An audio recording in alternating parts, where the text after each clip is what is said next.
Сәлем достар, сіздермен Акон Тажыбаев. Мен осы бой өсіру жайлы видео түсіргенде соң астына көптеген сұрақтар келген болатын комментарийға. Сол сұрақтардың бірі гормон роста жайлы. Мен осы видео арқылы сол гормон роста сұрақтарына жауап бермекшімін. Ешқандай да профессионально сіздер түсінбейтін емес, тек қарапайым тілмен ғана. Видео басталмай тұр, маған міндетті түрде тіркеліп кетіңіздер. Егер тіркелмеген болсаңыздар, және де лайк басып коммент қалдырып кетіңіздер. Сол арқылы сіздер қазақша фитнес-блогтың дамуына көптеген үлестеріңізді қосасыздар. Ендеше достар, бастайық.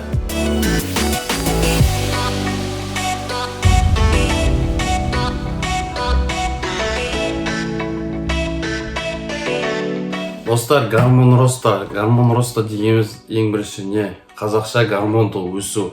Ол пролактин мен лактоген сияқты пептидтік гормон. Яғни негізінде гормон ростана кішкентай кезінен дамымай қалған, жетілмей қалған жастар мен жасөспірімдерге ұзын қуысты сүйектерін өсуін қамтамасыз ету үшін қолданылады.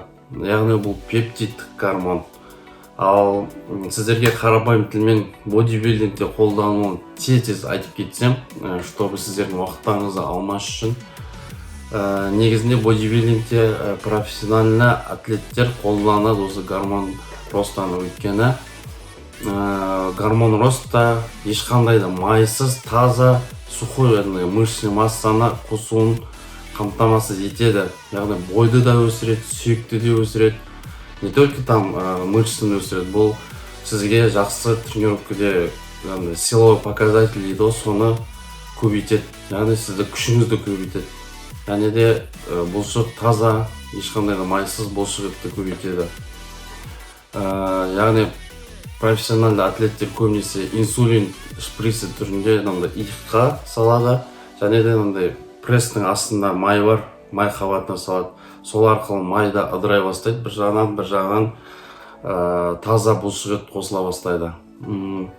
Гормон роста негізінде гормон ростаны бірінші салмай тұрып анализ тапсырады, яғни міндетті түрде врачпен консультация жасаған дұрыс. Яғни алып атып оны просто сала беруге де болмайды ғой.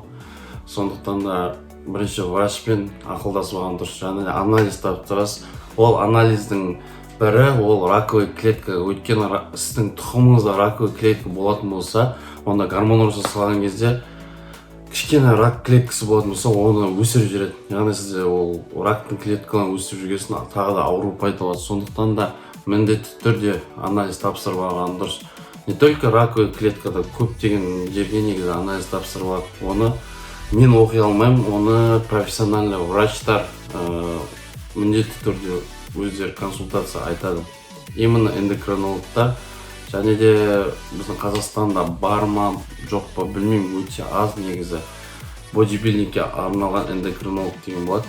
Сол арқылы сіздер консультация жасай алуыңызға болады, егер де сіз бодибилдингпен айналысып жүрсеңіз. Ал егер де жаңағындай бойыңыз өспей жатса, или өзіңіз қатты слишком тұқымыңыз артып болатын болса, сол кезде кәдімгі врачтар сіздерге көмектесе береді. Кәдімгі гормон ростаны анализдер тапсырасыздар, сала берсеңіздер болады.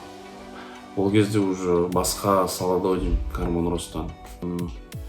Мен андай айтқым келмейді сіздерге, профессионально түсінбей, просто қарапайым тілмен сіздерге жеткізуге тырысайын. Зиян жағын. Бірінші жаңағы раковый клетканы өсіріп жүру мүмкін. Яғни кішкене денеде бір аурулар пайда болса, тоже өсіріп жүру мүмкін организмдегі. Және де өздеріңіз білетіндей, егер де сіз бодибилдингке қызығып видеоларын көріп жүрсеңіздер, Америкада бодибилдер бар, қарындар шығып кеткенше, сол кісілер гормон ростаны қолданылады.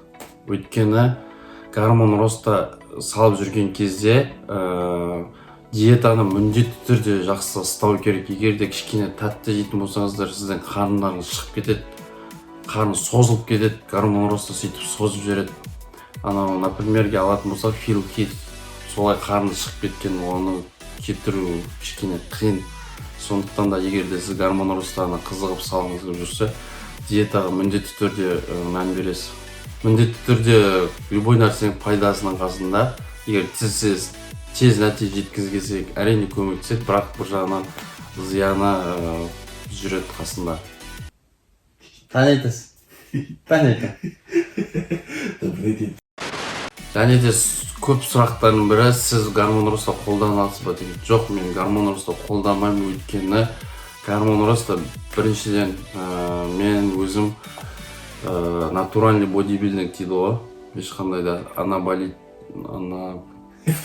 қайтпасымыз. И давайте все вместе.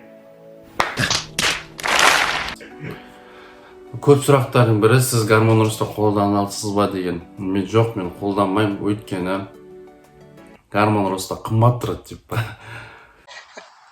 Арзан әзілдер бар, келіңіздер. Бір жағынан қымбат тұрады, бір жағынан мен натуральный бодибилдингті қолдаймын, ешқандай да стероидсыз, ешқандай да гормон ростасыз. Тек менде әрине спорт питание ішем, ол ешқандай да химияға жатпайды.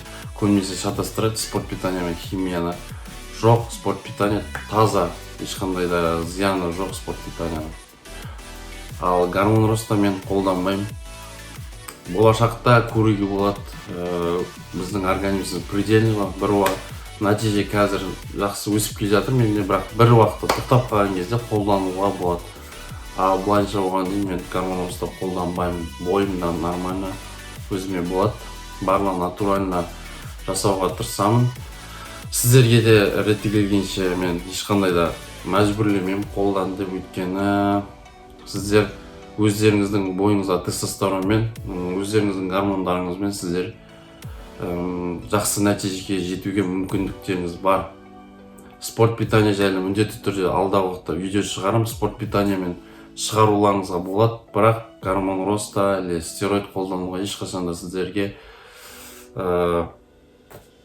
мәжбүрлемеймін, және де не советую, в общем. Болды, танитым. Қоштасайын ба? Достар, қолына келгенше осы қысқа және нұсқа. Тағы да айтам сіздерге. Достар, осы гормон роста жайлы қысқа және нұсқа жауап беруге тырыстым, өйткені комментарияға көп сұрақ келе берді, сондықтан да сіздердің сұрақтарыңызды қанағаттандырдым деп ойлаймын. Тағы да сұрақтар болса, осы комментарияға жазыңыздар. Мен қолымнан келгенше сіздерге жауап беруге тырысамын. Сау болыңыздар, достар. Болды.